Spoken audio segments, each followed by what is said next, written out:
अस्सलाम वालेकुम स्टूडेंट्स, मैं हूं राव जहांज़ेब अपने यूट्यूब चैनल फिजिसिस्ट जहांज़ेब के साथ। स्टूडेंट्स, इस लेक्चर में हम बीएससी की मैकेनिक्स के चैप्टर नंबर 5 यानी ग्रेविटेशन को डिस्कस करेंगे। तो चलें हम अपनी बात जो है वो स्टार्ट करते हैं न्यूटन लॉ ऑफ ग्रेविटेशन से, जो कि एक बेसिक लॉ है इसका।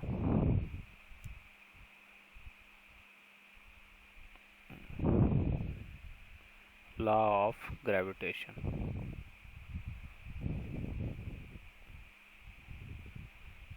Law of gravitation. Law of gravitation basically क्या होता है जी, कि यूनिवर्स में कोई से भी दो ऑब्जेक्ट्स जो एक ख़ास डिस्टेंस पे मौजूद हों, वो एक दूसरे को एक फ़ोर्स के साथ अट्रैक्ट करते हैं। ठीक है, तो वो जो फोर्स है, कोई से भी दो ऑब्जेक्ट्स हों, फर्ज कर लें ये एक ऑब्जेक्ट है, ये दूसरा ऑब्जेक्ट है, इसका मास जो है वो m1 है, इसका मास जो है वो m2 है, तो इनके दरमियान एक अट्रैक्शन की फ़ोर्स अमल करेगी।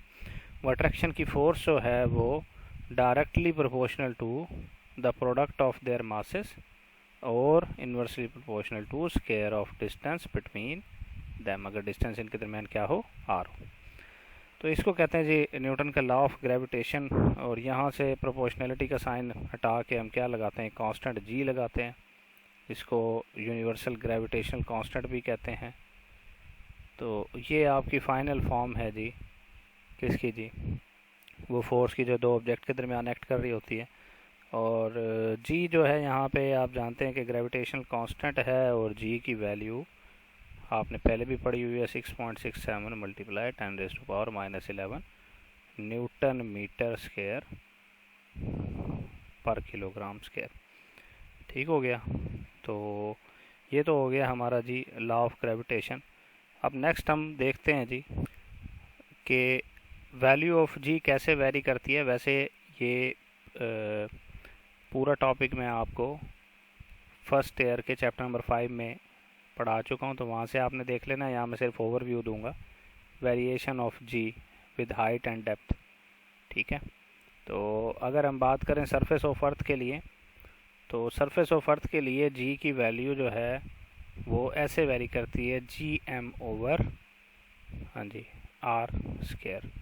ठीक है, यानी अगर सेंटर से सेंटर से किसी डिस्टेंस पे सरफेस की तरफ मूव करें, अगर ये अर्थ है,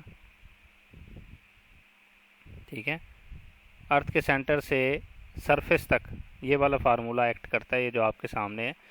तो यहाँ से जी जो है वो इन्वर्सली प्रोपोर्शनल टू क्या है जी, आर स्क्वायर है। तो ये आपने याद रखना है, आर स्क्वायर के साथ इन्वर्स रिलेशन है। जैसे जैसे आर बढ़ेगा जी की वैल्यू क्या होती जाएगी, कम होती जाएगी। ठीक है जी, तो ये आपने याद रखना है, G is equal to G M over R square. यहाँ से हमें एक और चीज़ का पता चलता है कि देखें, चूँकि अर्थ की जो शेप है वो एलिप्टिकल है, कुछ इस तरीके से मैं बना के दिखाता हूँ आपको। कुछ इस शेप की है अर्थ। ठीक है, तो इसके कुछ पोर्शंस हैं जिसको हम कहते हैं जी, ये वाला पोर्शन जो है ईस्ट कहलाता है, ये वेस्ट कहलाता है, ये नॉर्थ कहलाता है, ये साउथ कहलाता है। और नॉर्थ और साउथ जो हैं ये पोल्स कहलाते हैं। ठीक है, और सेंटर से अगर एक लाइन इस तरीके से पास कर दी जाए वेस्ट से इसकी तरफ, तो ये इक्वेटर कहलाती है। अब चूंकि सेंटर से इक्वेटर का फासला ज़्यादा है, इसलिए इक्वेटर पे जो जी की वैल्यू होती है वो कम होती है, किसकी निस्बत, पोल की निस्बत, क्योंकि पोल का फासला जो है वो सेंटर से कम है। Equator, g equator is less than g pole. क्यों? क्योंकि आर इक्वेटर जो है वो ज़्यादा है आर पोल्स। तो ये आपने याद रखना है। नेक्स्ट हम देखते हैं कि डेप्थ के साथ कैसे वेरी करती है विद डेप्थ। मतलब अगर आप अर्थ की सरफेस के अंदर की तरफ जाएं, सरफेस से अंदर की तरफ जाएं, तो कैसे वेरी करेगी, वो जी मैंने आपको आपके एफएससी के टॉपिक में भी बताया है कि फार्मूला है G X is equal to G है ये actual value of G 9.81 minus X over R E. ऐसे वेरी करती है, यानी अगर ये जो डिस्टेंस है ये बढ़ता जाए, एक्स डेप्थ है, एक्स क्या है, डेप्थ। तो जैसे जैसे डेप्थ जो है वो बढ़ती है, जी की वैल्यू कम होती जाती है और सेंटर पे पहुंच के जी की वैल्यू ज़ीरो हो जाती है। अब बात कर लेते हैं विद हाइट कि हाइट के लिहाज से कैसे ये वेरी करती है।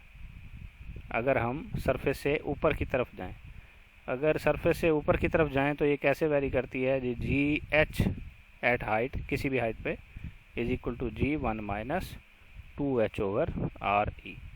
यानी कि अगर h यानी हाइट भी बढ़े, हाइट बढ़े, जैसे जैसे आप ऊपर जाएं जी की वैल्यू क्या होती जाएगी, कम होती जाएगी, ये आपने याद रखना है। ठीक है जी। और एट सेंटर, जो कि इम्पोर्टेंट बात है, एट सेंटर ऑफ अर्थ जो जी की वैल्यू होगी वो ज़ीरो होगी। ये चंद एक बातें हैं जो पहले भी मैं बता चुका हूँ, बस यहाँ पे मैंने थोड़ा सा इसको रिवाइज कर दिया है। जो अब हमारा मेन टॉपिक है उस पर आते हैं, जो कि केपलर लॉज हैं। तो प्लानिटरी मोशन के लिहाज से केपलर लॉज हैं। तो सबसे पहला जो लॉ है केपलर का उसको डिस्कस करते हैं, जो कि है Kepler law of areas. Kepler's laws of areas. Area का लॉ, एरिया का लॉ क्या कहता है वो देखें, मैं आपको बताता हूँ। यहाँ पे आपको एक डायग्राम शो करवाई जा रही है। मैं दोनों डायग्राम को अलग-अलग नाम दे देता हूँ। पहली वाली जो डायग्राम है इसको डायग्राम ए का नाम दे देता हूँ और दूसरी वाली को बी का नाम दे देता हूँ। तो अगर आप तवज्जो करें इन डायग्राम्स में तो देखें, फ़र्ज़ कर लें कि ये जो सेंटर में मौजूद है, आपको जो नज़र आ रहा है, ये सन है और इससे किसी फासले आर पर कोई प्लैनेट मौजूद है। जो प्लैनेट क्या कर रहा है, अर्थ के सन के गिर्द इस तरीके से मूव कर रहा है अपने एलिप्टिकल ऑर्बिट में। ठीक हो गया। अब यहाँ पे एक इम्पॉर्टेंट बात यह है कि अगर एक लाइन सन से अर्थ की तरफ ड्रा कर दी जाए, सन से अर्थ या सन से किसी भी प्लैनेट की तरफ जो इसके गिर्द मूव कर रहा है ड्रा कर दी जाए, तो वो जो लाइन है वो इक्वल टाइम इंटरवल में इक्वल एरिया कवर करेगी। एरिया कौन सा, ये आप गौर करें, एक ये लाइन है और मूव करता हूँ यहाँ पे पहुंचा तो एक ये लाइन ड्रा कर दी और ये कुछ ना कुछ एंगल बना रही है। तो ये जो ट्राइंगल बन रही है ये इस ट्राइंगल का एरिया। तो इक्वल टाइम इंटरवल में इक्वल एरिया की ट्राइंगल ये कवर करेगी। जैसा कि यहाँ पे बना के आपको दिखाया गया है कि ये जो एक ट्राइंगल है और इसके साथ ये जो दूसरी ट्राइंगल आपको नज़र आ रही है, अब ये दोनों इक्वल टाइम में कवर किए हुए एरियाज हैं और ये दोनों क्या होंगे, आपस में बराबर होंगे। क्यों? क्योंकि इसकी जो एरियल वेलोसिटी है वो कांस्टेंट है। एरियल वेलोसिटी एरिया कवर करने में, एरिया जिस टाइम के लिहाज से वो कवर करती है वो उसकी एरियल वेलोसिटी कहलाती है। तो बेसिकली क्या है कि अलाइन जॉइनिंग,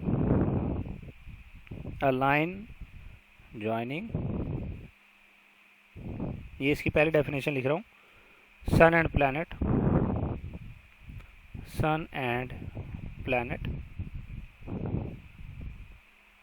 स्वीप का मतलब वो चलती है आगे, sweeps out equal area in equal interval of time. ठीक है, इक्वल इंटरवल ऑफ टाइम। तो इक्वल इंटरवल ऑफ टाइम में ये इक्वल एरिया कवर करती है ये लाइन। ठीक है, तो यहाँ पे मैं आपको बता देता हूँ कि ये जो चीज़ है ये सन है, यहाँ पे जो चीज़ मौजूद है वो प्लैनेट है। ठीक है, और ये जो आपको नज़र आ रहा है यहाँ से लेके यहाँ तक का जो डिस्टेंस है ये सेमी मेजर एक्सिस कहलाता है। ठीक है, तो इसको हम आगे भी डिस्कस करेंगे। ठीक है, तो यहाँ पे आपने देखा कि जो है इक्वल इंटरवल में इक्वल एरिया कवर होता है। तो कैसे होता है, पहले तो ये देख लें, एक इम्पॉर्टेंट बात बताऊंगा कि देखें, जब प्लैनेट मूव करता हुआ सन के करीब आता है अपने ऑर्बिट में, तब इसकी स्पीड जो है वो ज़्यादा हो जाती है और जब ये दूर जाता है तो इसकी स्पीड कम होती जाती है। यानी स्पीड जो है यहाँ पे वो inversely proportional to the distance R है। ठीक है, तो नियर टू सन, जब B planet near to sun होगा इसकी स्पीड क्या होगी, हाई होगी। और जब वो फार फ्रॉम सन होगा अपने ऑर्बिट में प्लैनेट, तो उसकी स्पीड क्या होगी, लो होगी। इसीलिए तो ये इक्वल एरिया कवर करता है। तो यहाँ पे दो एरियाज दिए गए हैं, तो ये दोनों एरियाज जो हैं वो इक्वल टाइम में इक्वली तय हुए हैं। ये दोनों, इन दोनों ट्राइंगल्स का एरिया बराबर है। देखें, एक ये ट्राइंगल और एक ये ट्राइंगल। क्यों? क्योंकि यहाँ पे आर्क लेंथ तो चाहे सेम हो, लेकिन जो एंगल कवर हुआ है वो तो डिफरेंट है ना। तो आप अगर एरिया निकालने लगेंगे तो एरिया कैसे निकालेंगे, ये भी तो देखना है ना आपने। हमने क्या कहा कि इसकी एरियल वेलोसिटी कांस्टेंट रहती है, ठीक है। एरियल वेलोसिटी किसकी जी? प्लैनेट की, जो सन के राउंड मूव कर रहा है, इज कांस्टेंट। तो एरियल वेलोसिटी को कैसे शो करेंगे? Rate of change of displacement is called velocity होती है ना। तो एरियल वेलोसिटी की बात कर रहे हैं तो rate of change of area dA/dt, इसको कहेंगे एरियल वेलोसिटी, जो कि क्या रहती है? कांस्टेंट। सवाल ये पैदा होता है कि इस ट्राइंगल का एरिया है क्या, और कैसे एरिया निकालेंगे हम इसका? तो एरिया, आप चूंकि ट्राइंगल है और ट्राइंगल का एरिया कैसे निकालते हैं? हाफ एरिया निकाल रहा हूँ, बेस इंटू, हाँ जी, हाइट, ठीक है। और बेस क्या है? यहाँ पे आर है, आपको नज़र आ रही है, ये देखें आर है। और हाइट जो है इसकी क्या है जी? वो एस है, जो कि आर्क लेंथ है जो कवर की हुई है, ये वाली, ठीक है। ये आर है, ये एस है, ठीक है जी। तो यहाँ से आर हाफ भी लगा देता हूँ साथ, half R as it is, और एस इज इक्वल टू क्या होता है? R delta theta. तो आपके पास जो एरिया आ जाएगा वो क्या आ जाएगा जी? Area is equal to half R square delta theta. अब ये है एरिया। बात ये है कि मूव करते हुए कहीं तो उसकी स्पीड तेज हो रही है, कहीं कम हो रही है। तो एरियल वेलोसिटी कांस्टेंट कैसे रहती है? वो कांस्टेंट इस लिहाज से रहती है क्योंकि हमने ये देखना होता है कि कितना एरिया कवर हो रहा है। तो ये जो ट्राइंगल बन रही है वो कितना एरिया है, तो उस लिहाज से देखें तो इन दोनों पोर्शंस का एरिया आपस में बराबर होगा। क्यों? क्योंकि आर जो है, एक का ज़्यादा एक का कम, ठीक है। ये जो पहला वाला पोर्शन है, वन पोर्शन, इसका आर ज़्यादा है लेकिन एंगल कम है, ठीक हो गया। जो बड़े वाला पोर्शन है वन, उसका आर ज़्यादा है लेकिन एंगल क्या होगा? कम। देख रहे हैं, कम एंगल कवर किया हुआ है। और जो दूसरा वाला पोर्शन है, ये ज़्यादा वाला, इसका क्या है कि आर तो कम है लेकिन एंगल क्या होगा? ज़्यादा होगा। और इस लिहाज से दोनों का एरिया जो है वो कांस्टेंट रहेगा, यानी एरियल वेलोसिटी इसकी कांस्टेंट रहेगी, इक्वल टाइम में इक्वल एरिया कवर हो रहा होगा। इसको कहते हैं केपलर लॉ ऑफ ऑर्बिट। तो ये आपने याद रखना है, कुछ बातें मैंने बताई हैं इसके बारे में। अब केपलर लॉ ऑफ पीरियड देखते हैं। Kepler's law of period, time period का लॉ, ठीक है जी। यानी प्लैनेट्स जो सन के गिर्द जो है मूव कर रहे हैं, उनका पीरियड जो है वो कितना होगा। तो आप डायग्राम में देख पा रहे हैं कि ये जो मौजूद है चीज़, ये सन है, ठीक है। ये सन है, सन का मास जो है ms है, और इसके गिर्द एक प्लैनेट मूव कर रहा है, ठीक है। ये प्लैनेट मूव कर रहा है, ठीक है जी। और ये आपने देख लिया कि यहाँ से यहाँ तक का जो डिस्टेंस है ये क्या कहलाता है? सेमी मेजर एक्सिस या ए, ठीक है। अब ये मूव कर रहा है, इसके गिर्द इसने मूव करना है, ठीक है। तो अपना चक्कर ये कितनी देर में कंप्लीट करेगा, उस टाइम को कहते हैं इसका टाइम पीरियड, ठीक है। तो केपलर लॉ ऑफ पीरियड ये कहता है कि जितना ज़्यादा ये सेमी मेजर एक्सिस होगा उतना ज़्यादा ही प्लैनेट सन से दूर होगा। देखा ना, ये सेमी मेजर एक्सिस है। जितना ज़्यादा सेमी मेजर एक्सिस होगा उतना ही ज़्यादा प्लैनेट और सन के दरमियान का डिस्टेंस होगा। मैं यहाँ पे लिखता जाता हूँ, जितना ज़्यादा सेमी मेजर एक्सिस होगा उतना ही ज़्यादा प्लैनेट और सन के दरमियान का डिस्टेंस होगा, और उतना ही ज़्यादा टाइम रिक्वायर होगा प्लैनेट को अपना एक टाइम पीरियड कंप्लीट करने में, उतना ही ज़्यादा उसका टाइम पीरियड होगा। तो टाइम पीरियड और सेमी मेजर एक्सिस के दरमियान आखिरकार क्या रिलेशन बनता है, वो केपलर लॉ ऑफ पीरियड ने बताया कि टाइम पीरियड का square of time period of revolution of planet around the sun is directly proportional to cube of semi major axis. तो यही है केपलर लॉ ऑफ पीरियड, ठीक है। यहाँ से हम क्या करेंगे कि प्रोपोर्शनलिटी का साइन हटा के एक कांस्टेंट लगाएंगे और a क्यूब इसके साथ एज इट इज लगा देंगे। यानी जितना ज़्यादा सेमी मेजर एक्सिस होगा उतना ही ज़्यादा इसका टाइम पीरियड होगा, क्योंकि इसको ज़्यादा टाइम रिक्वायर्ड होगा। ठीक है, तो ये आपने याद रखना है। इस तरीके से हम इसकी एक और फॉर्म भी लिख सकते हैं कि जी T square over A cube is equal to constant. इससे बहुत सारे एमसीक्यूज भी आते हैं कि अगर सेमी मेजर एक्सिस को चेंज कर दें तो जो है टाइम पीरियड पे क्या इफेक्ट पड़ेगा, टाइम पीरियड इतना तो कितना सेमी मेजर एक्सिस होगा। तो आप कैसे करेंगे जी, T2 over T1 square is equal to A2 over A1 cube. ठीक है, आप ऐसे भी लिख सकते हैं कि चूँकि T square is equal to A cube है ना, तो टी किसके जो है वो बड़ा प्रोपोर्शनल होगा, टी प्रोपोर्शनल होगा ए की पावर 3 ओवर 2 के। और ए किसके प्रोपोर्शनल होगा, अगर ए का टाइम के लिहाज से टाइम पीरियड का रिलेशन देख रहे हो तो वो बराबर होगा टी की पावर 2 ओवर 3 के। तो ये है आपका जी Kepler law of time period. अब नेक्स्ट देखते हैं जी केपलर लॉ ऑफ ऑर्बिट्स। ये बहुत ज़्यादा इम्पोर्टेंट है, केपलर्स लॉ ऑफ ऑर्बिट्स। ठीक है, यानी वो जो ऑर्बिट है उसका रेडियस कितना होगा, इसके हवाले से केपलर लॉ ऑफ ऑर्बिट बताएगा। रेडियस कौन सा कितना होगा और वो ऑर्बिट कौन सा होगा, उसकी शेप क्या होगी, ये हमें बताता है। ठीक है, तो इसके ना दो हिस्से हैं इस लॉ के। पहला हिस्सा कि जितने भी प्लैनेट्स हैं वो सन के अराउंड मूव करते हैं in elliptical orbits. Planets move around sun in elliptical orbits, in elliptical orbits, यानी एलिप्टिकल ऑर्बिट्स की शक्ल में ये मूव करते हैं। दूसरा जो है वो जब एलिप्टिकल ऑर्बिट की शक्ल में मूव कर रहे होते हैं तो उनका फोकस कौन होता है। ठीक है, उसका फोकस तो सन होता है, क्योंकि तमाम जो प्लैनेट्स जो हमारे जो सोलर सिस्टम के जो प्लैनेट्स हैं वो अगर मूव कर रहे हैं सन के गिर्द तो उनका फोकस तो सन ही है ना, सन उनका ओरिजिन है। तो फोकस ऑफ प्लैनेट्स इज क्या होगा जी, सन। सन इनका फोकस इज सन। तो ये दो पॉइंट्स हैं आपके किसके जी, केपलर लॉ ऑफ ऑर्बिट के। ठीक है, तो इसको मज़ीद डिस्कस कर लेते हैं।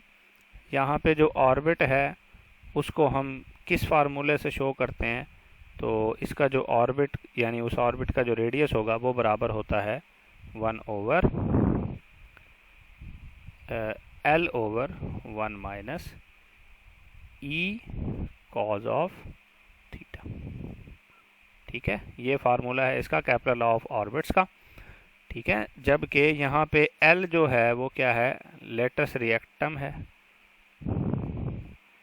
लिख देता हूँ टर्म्स, L जो है वो लेटस रेक्टम है, और यहाँ पे जो E है वो एसेंट्रिसिटी। एसेंट्रिसिटी मैं भी आपको बताऊंगा क्या होती है,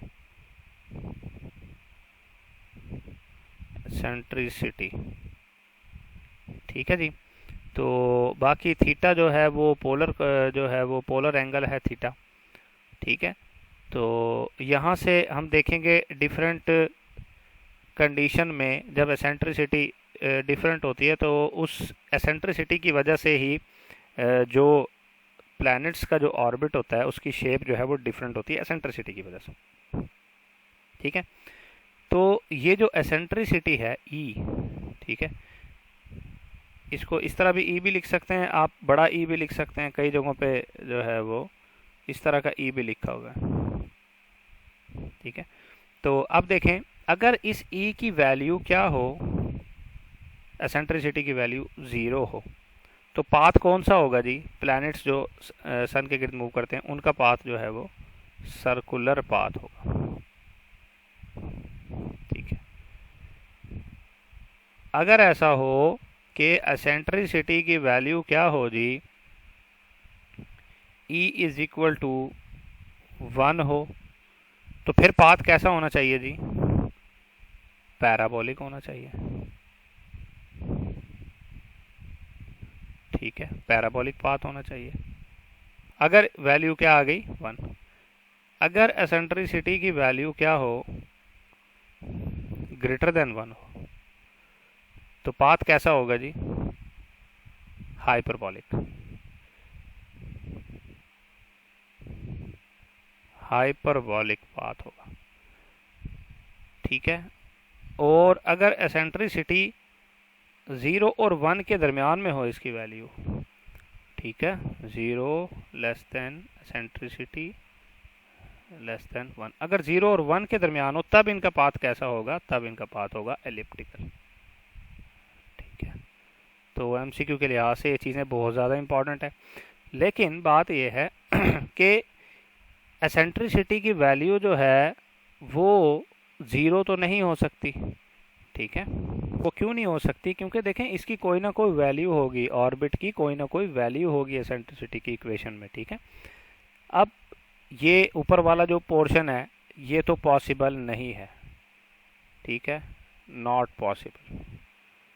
नीचे वाला जो है जिसके अंदर एसेंट्रिसिटी की वैल्यू 1 और ग्रेटर देन 1 है, तो 1 और ग्रेटर देन 1 जो है वैल्यू वो भी नहीं हो सकती, क्योंकि पैराबोला और हाइपरबोला तो ओपन शेप होती हैं ना, ओपन शेप होती हैं, ठीक है, और ऑर्बिट तो क्लोज होता है, तो ये भी पॉसिबल नहीं है, नॉट पॉसिबल, नॉट पॉसिबल। क्यों पॉसिबल नहीं है, बिकॉज ऑर्बिट तो क्लोज्ड होता है, जबकि पैराबोलिक पाथ और हाइपरबोलिक पाथ जो ये तो ओपन होते हैं, ऑर्बिट इज क्लोज्ड ऑलवेज, ठीक है।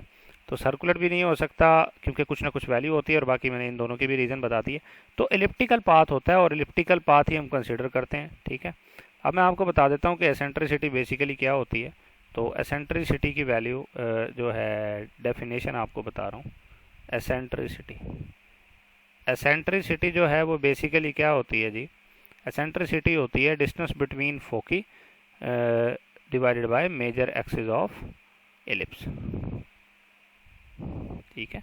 ये रेशो है किसकी जी, डिस्टेंस बिटवीन फोकी, जो फोकसेस हैं उनके दरमियान क्या जी, distance divided by major axis of ellipse, major semi major axis of ellipse. तो ये आपने याद रखना है, ये आपके सामने क्या है जी, एसेंट्रिसिटी की जो है वो डेफिनेशन है, ये आपने अच्छे से इनको याद रखना है।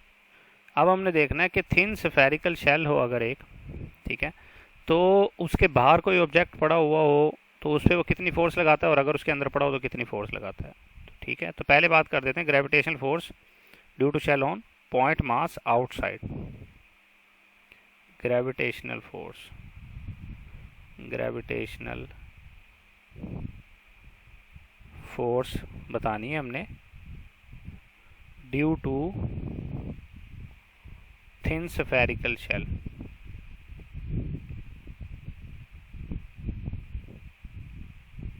ठीक है। किसके ऊपर, due to thin spherical shell, और किसके ऊपर, पहला केस मास आउटसाइड, अगर थिन स्फेरिकल शेल के बाहर कोई मास पड़ा हुआ हो तो उस पर कितनी फोर्स लगेगी ये हमने देखा, ठीक है। तो अगर इस तरीके से एक थिन स्फेरिकल शेल हो, ये उसका सेंटर है, यहाँ पे कोई मास पॉइंट पड़ा हुआ हो m, और ये जो थिन स्फेरिकल ये शेल है इसका मास अगर m हो, तो यहाँ से यहाँ तक का अगर डिस्टेंस क्या हो जी, r हो, तो अगर आउटसाइड पड़ा हुआ है तो इस पे फोर्स न्यूटन की ग्रेविटेशन के लॉ के मुताबिक ही लगेगी, F is equal to G M M over R square, अगर आउटसाइड पड़ा हुआ हो, ठीक है।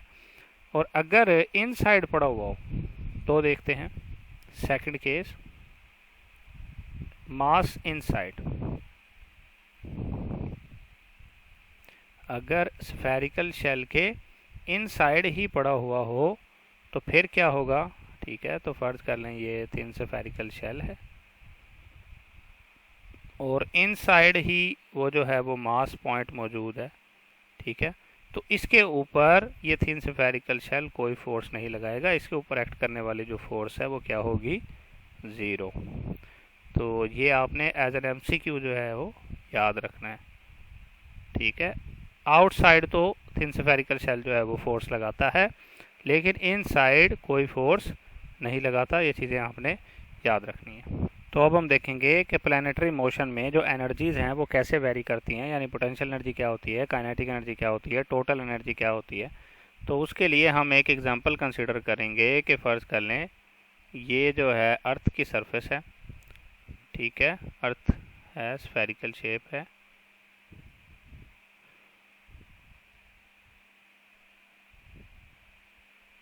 ठीक है, ये अर्थ है और अर्थ से किसी डिस्टेंस पे कोई सैटेलाइट मौजूद है, ठीक है, सैटेलाइट है कोई ना कोई डिस्टेंस आर पे। तो इसकी काइनेटिक एनर्जी कितनी होगी, पोटेंशियल एनर्जी कितनी होगी, तो वो हमने देखनी है। क्यों? क्योंकि देखिए इसी तरीके से प्लानिटरी मोशन होती है, प्लैनेट जो है वो सन के गिर्द मूव कर रहे होते हैं। तो हम यहाँ पे एग्जांपल जो है वो सिंपली इसकी ले लेंगे, ये जो आपके सामने सन और अर्थ की एग्जांपल है, तो यहाँ से भी आपको समझ आ जाएगी। ये अर्थ है और ये जो है वो क्या है, प्लैनेट। चलें देखें यहाँ पे अगर हम बात करें पोटेंशियल एनर्जी की, तो पोटेंशियल एनर्जी तो बेसिकली हमने पढ़ा हुआ है कि पोटेंशियल एनर्जी तो यहाँ पे एब्सोलूट पोटेंशियल एनर्जी या ग्रेविटेशनल पोटेंशियल एनर्जी के बराबर होगी, जो कि बराबर होती है -G(m)m/r, ठीक है, mass of earth, mass of planet divided by r, ठीक है। अब अगर बात करें काइनेटिक एनर्जी की, तो काइनेटिक एनर्जी, क्योंकि देखें नेगेटिव साइन किसके लिए था, अट्रैक्टिव के लिए। पोटेंशियल एनर्जी क्या होती है, अट्रैक्टिव, इसलिए यहाँ पे क्या था, नेगेटिव।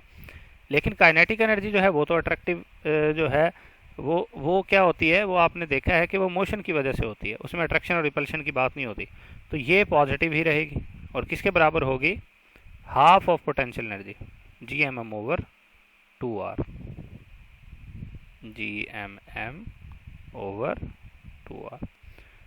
तो अगर हम टोटल एनर्जी निकालना चाहें तो कैसे निकालेंगे जी, total energy is equal to sum of potential energy plus kinetic energy.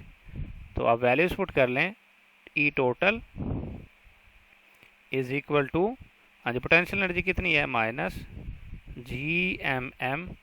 -Gmm/r plus Gmm/2r, और यहाँ से जो टोटल एनर्जी आ जाएगी आपकी वो बराबर आ जाएगी किसके जी, -Gmm/2r, Gmm/2r। इन दोनों इक्वेशंस को हमने क्या कर दिया, माइनस कर दिया। तो यहाँ पे अगर आप गौर करें तो जो टोटल एनर्जी है वो अट्रैक्टिव ही होगी, ठीक है। और अगर प्लानिटरी मोशन की बात कर रहे होते हैं यहाँ पे हम, ये तो हमने अर्थ के और प्लैनेट, अर्थ और सैटेलाइट के हिसाब में लिखा है ना, तो अगर आप बात कर रहे होते प्लानिटरी मोशन की, तो -Gmm/2a, यानी कि सेमी मेजर एक्सिस। तो यहाँ पे आप देख पा रहे हैं कि प्लानिटरी मोशन में जो एनर्जी है वो एसेंट्रिसिटी पे डिपेंड नहीं करती, बल्कि सेमी मेजर एक्सिस पे डिपेंड करती है। और जितना ज़्यादा सेमी मेजर एक्सिस होता है उतनी ज़्यादा एनर्जी होती है, क्योंकि अमाउंट जो है वो लेस नेगेटिव और मोर पॉजिटिव होती जाती है। तो ये आपने याद रखना है अच्छे से। तो ये था हमारा चैप्टर नंबर 5। तो इसको आपने अच्छे से याद करना है, और इसके हवाले से कोई सवाल हो तो आप हमसे पूछ सकते हैं। नेक्स्ट वीडियो तक के लिए अल्लाह हाफ़िज़।